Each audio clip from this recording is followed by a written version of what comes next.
কানাডার মন্ট্রিয়ালে প্রবাসী বাংলাদেশিদের অমর একুশে উদযাপন।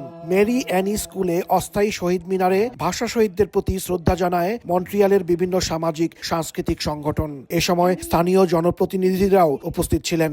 আন্তর্জাতিক মাতৃভাষা দিবস উপলক্ষে কানাডা বাংলাদেশ সলিডারিটি 13 বছর ধরে আয়োজন করে আসছে বইমেলা। এবারের মেলা উদ্বোধন করেন অধ্যাপক ডক্টর সৈয়দ সাখাওয়াত হোসেন। একুশে যে চেতনা, সেই চেতনায় বাংলাদেশ গড়ার জন্য ব্যবস্থা করা, সেই ব্যবস্থা আপনারা যে অগ্রগণী ভূমিকা পালন করছেন, সেই জন্য আমি আমার পক্ষ থেকে আপনাদেরকে ধন্যবাদ জানাই। বইমেলাতে আসলে মনে হয় বাংলাদেশের কোনো এক জায়গায় চলে আসছে, সব কিছু বাংলাদেশি, ছোট্ট একটা বাংলাদেশ গড়ে উঠে এই বইমেলার সময়। বইমেলায় কানাডার মন্ট্রিয়াল, অটোয়া, টরন্টো থেকে অংশ নেন শতাধিক কবি, সাহিত্যিক, শিল্পী। বাংলা সাহিত্যের জনপ্রিয় কবি প্রয়াত হেলাল হাফিজকে স্মরণ করে বইমেলার মঞ্চ উৎসর্গ করা হয়। বৈরী আবহাওয়া ও তীব্র ঠান্ডা উপেক্ষা করে শত শত বইপ্রেমীর অংশগ্রহণে মেলা প্রাঙ্গণ ছিল জমজমাট। আয়োজকরা জানান, বাংলা ভাষা ও সংস্কৃতিকে নতুন প্রজন্মের কাছে তুলে ধরতে তারা সচেষ্ট। অর্ধেক পাউডারে দ্বিগুণ উজ্জ্বলতা, নতুন রিন অ্যাডভান্সড অর্ধেক পাউডারে দ্বিগুণ উজ্জ্বলতা।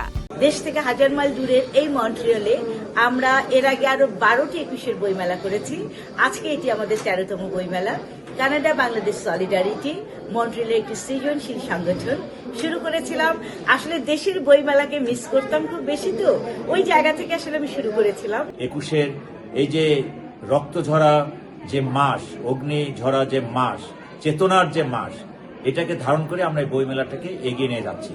এবছরের বইমেলাটা একটু ব্যতিক্রম, কেননা যে এই বছরের বইমেলায় আমরা যে স্লোগানটা দিয়েছি যে 52 ধারায় 71, আমরই বাংলা ভাষা, আমার বাংলাদেশ। বই ছাড়াও শাড়ি, গয়না সহ বিভিন্ন পণ্যের পসরা সাজিয়ে বসেন দোকানিরা। সন্ধ্যায় সাংস্কৃতিক অনুষ্ঠানে শর্মিলা ধরের পরিচালনায় সমবেত সঙ্গীত পরিবেশন করে মন্ট্রিয়াল উদীচী শিল্পী গোষ্ঠী। স্থানীয় শিল্পীরা ছাড়াও এদিন অন্যতম আকর্ষণ রেজওয়ানা চৌধুরী বন্যার গান দর্শক শ্রোতাদের মুগ্ধ করে। 13তম কানাডা একুশে বইমেলার মিডিয়া পার্টনার ছিল সময় সংবাদ। কানাডা বাংলাদেশ সলিডারিটির নেতৃবৃন্দ জানান, এই বছর আগস্টে মন্ট্রিয়ালে ফোবানা উৎসবেরও আয়োজন করছেন তারা।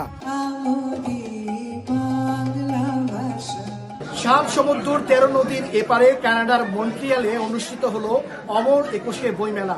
উৎসবের বিভিন্ন আয়োজনে বিভিন্ন শ্রেণী, পেশা এবং বয়সের মানুষের একটি লক্ষ্য ছিল বাংলা ভাষা এবং সংস্কৃতি ও ঐতিহ্যকে বিদেশের মাটিতে বিদেশ বিভূঁইয়ে সমুন্নত রাখা। হাসানুজ্জামান সাকি, সময় সংবাদ, মন্ট্রিয়াল, কানাডা।